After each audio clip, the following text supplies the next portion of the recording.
Constant motion, heavy loads, and direct exposure to crud that gets flung off your rear tire means your swing arm and suspension linkage pivots lead a rough life. Maybe it's time to give those bearings some TLC. I'll show you how in this video from the MC Garage.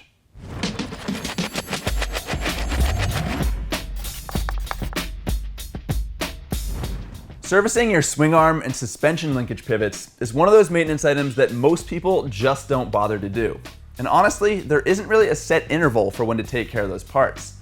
But if those pivots are dry or dirty, they're going to inhibit suspension action and they're going to wear out quickly. So if your bike is more than a few years old, has a ton of miles on it, or just regularly gets ridden in the rain or in dusty conditions, you owe it to your motorcycle to perform this service. To start things off, you're going to need to support the bike's back end. But before you prop the bike up, go ahead and crack free the swing arm nut, the linkage nuts, and the rear axle. These fasteners typically have a lot of torque on them, so it's going to be easier to loosen them while the bike is stable on the ground, or in this case, on a lift. Now that you've got all those nuts cracked free, you need to support the back of the bike so there's no weight on it. If you've got a buddy, you can use a set of jack stands under the foot pegs or a set of proper foot peg stands. My preferred method is to roll the front wheel into a wheel chock and then lift the back of the bike using a floor jack under the engine. I've also heard of people suspending the bike from a ladder with ratchet straps, but honestly, this seems a little bit sketchy. But hey, do what you gotta do. And now that the bike is secure, you're ready to start taking stuff apart.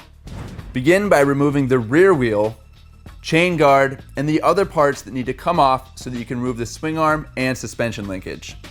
Now remove the linkage bolts and spacers, then remove the swing arm pivot bolt and pull the swing arm off the bike.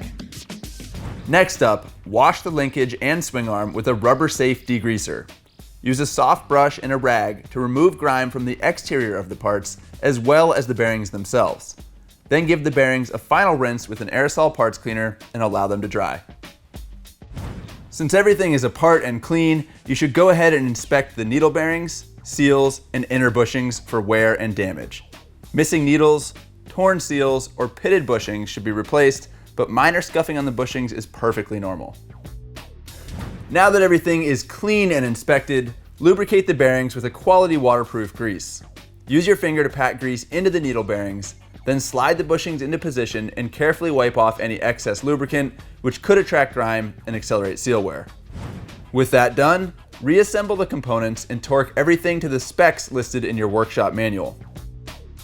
Once everything's tightened up, you're good to go, and you can bask in the satisfaction of knowing you've handled a maintenance procedure that most people never bother to do.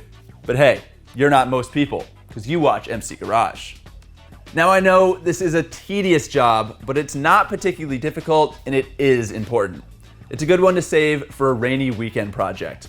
And that's it for this video from the MC Garage. You guys know the drill. Leave your comments and questions below. I hope you subscribe and ride safe.